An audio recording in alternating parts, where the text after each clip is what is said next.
Am I the a-hole for breaking up with my girlfriend after she rejected my proposal twice? Sierra and I, both 29, have been dating for 4 years. I absolutely love her and felt like she was my soulmate. I knew I wanted to propose 2 years into dating, but I decided to wait 1 more year so that I could get in a better situation financially. Last year, I proposed. It was a private proposal on the beach where we went on our first date. She looked at me and said, "I want to marry you, but not right now." She said she wasn't in the right space personally to get engaged and to give her some time. That stung, but I was okay with it. After all, I put off proposing so I can be in a good position. It's only fair I give her the chance. It's been a year since then and I decided to propose again. This time, I asked our friends to help me set it up because I wanted to do something nicer. We orchestrated a nice dinner and a proposal in front of a nice fountain in the city's botanical garden. Everything was ready. Dinner went great and we went to the fountain. She saw the roses and everything, and then I got down on one knee and asked her to marry me. She teared up and told me, "Not just yet." That stung really bad. I knew I wanted her in my life forever, but this is the second time she turned me down. I asked her why, and she told me the same thing as last year. I asked her if someone was holding her back, maybe family or friend, and she just said, "I just want to make sure that this will work." This hurt me more than the 2 rejections. So I told her if after 4 years she isn't sure, then what the heck will make her sure? She asked me to give her time, and I told her no. I told her that I'm not gonna keep wasting my time and love if she's gonna keep saying no. I told her that I can't do this anymore. She began begging me not to leave and said, "Fine, I'll marry you, just please don't go." That made me mad, but I didn't say anything and just left. My phone has been blowing up with some of our friends, her parents and her, telling me that I'm an a-hole for throwing away a 4-year relationship because she said no, and that I was being a big baby. She just needs some time. The other half of our friends aren't on my side, but they're not on hers either. I don't think I'm an a-hole for this. Did I overreact? Am I an a-hole? If so, how much more time am I supposed to give her? Edit. We had discussed marriage shortly before I proposed the first time. She was into it, and even told me that she couldn't see herself with anyone else. She seemed eager about the idea of marriage. This is why I was shocked the first time, and then angry at a second time. Now for the top comment. Not the a-hole. 4 years is plenty of time. You are perfectly right to move on. She cannot expect you to wait for her forever. She hasn't even given you a legitimate excuse as to why she can't. She's waiting for something better. I've seen it. This, she should have said why after the first refusal, but she didn't really give anything firm, leading to the second fiasco. Put the shoe on the other foot. Let's say she was the one wanting to get married and he was dragging his feet. They're 29. Everyone would be saying, "Dude, she's 29 and she can't wait forever. Propose or break up already." He did the right thing on a perfect timeline, age-wise. She lost out for whatever her reason. Anyone who gives him grief for walking away is the a-hole. He put himself out there and got rejected. I hope he walks away for good because the "fine, I'll marry you" is BS and should never be accepted. I hope he deserves to be someone's first choice. Definitely not the a-hole. The "fine, I'll marry you" is actually what really takes it over the edge for me. Because that tells me that she knows she's stringing him along. And the reason is, she's seeing if she can land someone better. Otherwise, why cave suddenly? If she needs more time genuinely and sincerely, then she'd stick by her guns and say, "This hurts. But yeah, I can see why you'd want to move on. Our timelines aren't matching up." But instead, her reaction is like, "I have a thing, but I was hoping for someone better. Now I'm going to lose the thing. Oh no!" Not the a-hole. You've spent enough time waiting. Move on. You'll be okay. And good job understanding that you can't wait forever. Not the a-hole. You read it right. If someone says no, and only when you show a willingness to walk away says, "Fine, I'll do it," that is not the one you want to have say yes. Heal up and move on. You were never quite what you wished she saw you as. Oh, and learn the lesson. Do not do a public proposal. Not after getting rejected once, not even if it's the first time. Not unless you talked about it in advance and you know she's going to say yes. The second proposal wasn't public. Our friends helped us set it up, but it was just her and I. I never liked the idea of public proposals, as I wouldn't want someone to say no and have everyone stare at me after. It sounds like you had the appropriate attitude toward both marriage and proposals. It's maybe an unpopular take, but I feel like if you don't know after 2 years that you want to marry someone, you're not going to ever want to marry them. Sometimes people acquiesce when push comes to shove, but that's not a path to happiness for either party. There's nothing stopping anyone from having a long engagement, so her saying straight up no a year apart really shows where she stands. Good for you holding loyal to yourself and not falling victim to the sunk cost fallacy. You definitely made a right call for your long-term happiness. Not the a-hole, and cheers to you, mate. Not the a-hole. If she wants to get married, she'd get engaged and have a long engagement. People do it all the time. I was in the no kids not getting married category. The second I started talking to my now husband, I knew he was different, and it'd been my life forever. In my mind, it was life partners.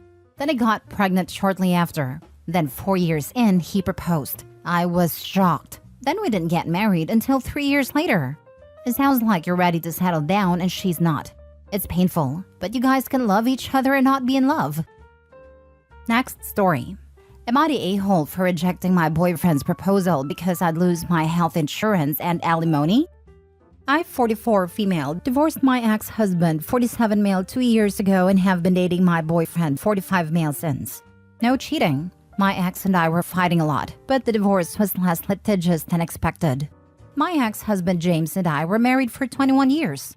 And in the state of Massachusetts, I, as his ex-spouse, was able to stay on his group health insurance. In addition, the judge ordered that since I stayed home to raise our 4 kids, 21 male, 19 female, 18 male, and 16 male, that I get alimony for life or until I, only I, not my ex, remarried. In terms of health insurance, I'd lose it if either James or I remarried. However, James has been very open about the fact that he hates the idea of marriage or marrying again, even more than he hates me still be covered under his health insurance policy. His exact words were, "Well, lucky for you, it's not emotionally or financially cost-effective for me to marry, just to get you off my health insurance." For the entire length of our marriage, part of the reason I didn't work is because my ex is a doctor. And after doing calculations, we realized I'd never make enough to even get close to covering the child care costs for 4 kids. I checked and saw that if I had continued my administrative job, I'd be making $17 an hour today. I have no chance of making even that now. My boyfriend and I are very much in love. In many ways, I wish I'd met him first. He's empathetic, and unlike my ex, he values work-life balance instead of running between private practice and a psych ward at a county hospital to work 24/7. However, my boyfriend and I don't live together, and besides small presents to each other, we pay for ourselves. Things were good, but my boyfriend changed after I had a pregnancy scare. He said that if I get pregnant again, he wants us to be living under one roof and not like 2 divorced parents. So he proposed. I was upset, but I had to turn it down because, love aside, this was my health insurance, an only source of income on the line. I didn't understand why my boyfriend was so upset and didn't understand. He is a case manager at a nonprofit and would be living on half the income I'm currently living on if we take out child support, and that is bound to create tension on both sides. Am I the a-hole? Just want to add, we cannot move in together either, as the archaic family court laws would see that and assume that my boyfriend and I would be sharing finances, or I would be in some supported by my boyfriend by the fact of us moving in together. If I could move in together with him and not lose my benefits, we'd be doing so. I'm not trying to be a prick with this question, but what do you do all day? What are your future plans for when kids are out of the house? There's just way too much instability for my liking in this situation. My anxiety to rely on an unsustainable income would be through the roof, but you are not me. However, I would look for work for yourself, or else the burden would fall on your children to take care of you if something happens to your ex. Do you want that? In Massachusetts, she also gets a cut of his retirement funds. Since he's a doctor, she's likely all set. Jesus, don't get married in Massachusetts, I guess. Best way to avoid a divorce is not getting married. You better use that health insurance to get your tubes tied. Another baby is the last thing you need, especially at 44 plus. Mid-40s with 4 kids. Be done with it already. My mom was an older mom, 48 at a time. I've been raising my sister since she was 5. Her mother and father have both passed away. I buried my dad when he was 72 and I was 26. It wasn't enough time, and it's missed so much of my life and kids. Mom is now 90 and has been dealing with dementia for 10 years. Why haven't you started working, even though you're getting alimony? You could be working towards more independence, but rather be a cake eater in this situation. You're about to lose this dude, as you have shown him which you value more. Because she's getting a free check and health insurance, something millions of Americans struggle with. All these "you don't need a piece of paper to be in love" comments are ridiculous, and would switch their tone if it came down to simply not believing in marriage versus getting a free ride after the kids are raised and out of the house. She is 100% without a doubt the a-hole here. She dislikes the lack of work-life balance her ex-husband demonstrates, but enjoys the lifestyle it allows her to enjoy, to the point of rejecting a marriage proposal from her great love. A bit of cognitive dissonance there. I ain't saying but she ain't married to no slacker. Last story. Am I the a-hole for telling my friend that being settled for isn't the worst thing in the world? My friend Anna and I were talking about her dating life. Anna is an incredibly beautiful woman, and she could have her pick of men. She broke up with her boyfriend because she was out of his league and he knew it. He would act in insecure ways. Anna stated that she didn't want to settle for someone less than the best. She asked me why would anyone settle, and brought up my marriage as a positive example of love. I told her that my husband settled for me, and he wasn't attracted to me, and we still had a happy marriage. Being settled for isn't the worst thing in the world. My husband Alan and I are happily married high school sweethearts. He was heavily bullied in middle and high school. When I moved into his hometown in sophomore year, I stood up for him. By the end of senior year, he had friends and he asked me to prom. 10 years later, we are happily married. However, I know that my husband doesn't find me attractive. I'm naturally taller and more muscular than the average woman. It's a huge insecurity of mine. A year after we married, my husband drunkenly confessed that he didn't find me attractive, that he prefers petite women with delicate facial features. But he was grateful for what I did and felt obligated to thank me, which is why he asked me out to prom, why we dated through college, why he proposed. He still loved me very much but wasn't attracted to me.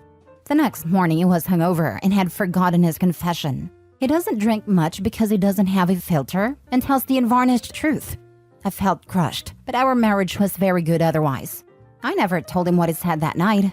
He was a great husband, and I don't think most men are attracted to the way I look anyways. I explained this all to Anna, and she was grateful for the advice. That night, Alan started crying. He was crying silently, but I woke up. I hugged him and asked what was wrong, and he admitted he overheard our conversation. I didn't expect him to overhear since I was in the basement, but he heard his name and decided to listen in. I apologized for hurting his feelings, but it just made him sob harder. I don't know what I did wrong / if I did anything wrong. Am I the a-hole? Edit. I wasn't advising Anna to settle. She would never be happy settling for someone. I just told her that settling isn't the worst thing in the world, and my marriage is one of settlement. My husband settled for me and we're happy. My advice was to stay true to herself and her beliefs. If she's not happy, then the relationship can't move forward.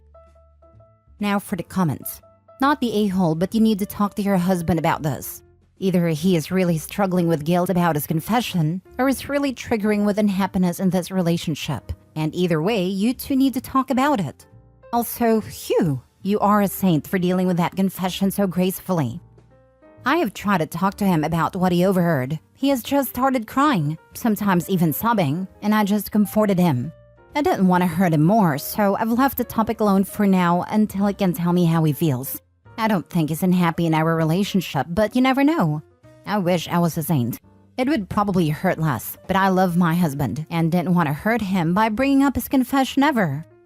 I don't think you are the a-hole in this. Absolutely not in any way. But I am curious if your husband ended up talking to you about it? No, we haven't really gotten around to it. He's been down for the past few days, and any time I've tried to gently prod him, he started crying and I comforted him. I've decided to leave it alone until it feels comfortable to talk, but I feel guilty in case I did something wrong to hurt him that deeply.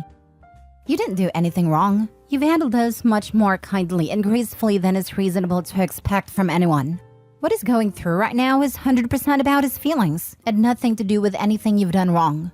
He may finally be processing what it means to both of you, for him to have felt that way, communicated it, then forgotten and lived with a secret that wasn't actually secret. There's probably sadness, grief for what could have been in a few different directions, guilt, shame, unworthiness of the love you offer. All sorts of feelings would be swirling. I saw in another comment that you plan to bring it up with him tomorrow. I would suggest that you actually give him notice tomorrow and ask him to set a time to discuss it so he can gather his thoughts. You could say something like, I've noticed you're struggling and you're resisting talking about this, but we need to talk it through. Whatever you're feeling about it, I want to know and I want to work through, whatever it means for us. I've shown you that I'll still love you and be there for you since hearing it. Please be there for me and tell me what's happening for you. It doesn't have to be now, but we need to talk about it. Do you want to talk now or on Saturday afternoon? Or whatever would be a suitable time that gives him a few days to think things through / gather his thoughts. Then when you've set a time, drop it fully until then. Go about your days. Don't try to comfort or discuss it unless he brings it up. Just let him process how he needs to. If he can't talk about it, you need to get into couples therapy with individual sessions first so he can get it all out without fears of hurting you more with poorly chosen words. Not the a-hole, but honestly, you deserve better than this. It's your call if you accept it, which you clearly have until now. But you're a beautiful soul, and someone out there would find you incredibly attractive. There are 8 billion of us. You're someone's cup of tea. Maybe it doesn't matter that much to you, but it isn't impossible. And you do deserve to feel desired and attractive.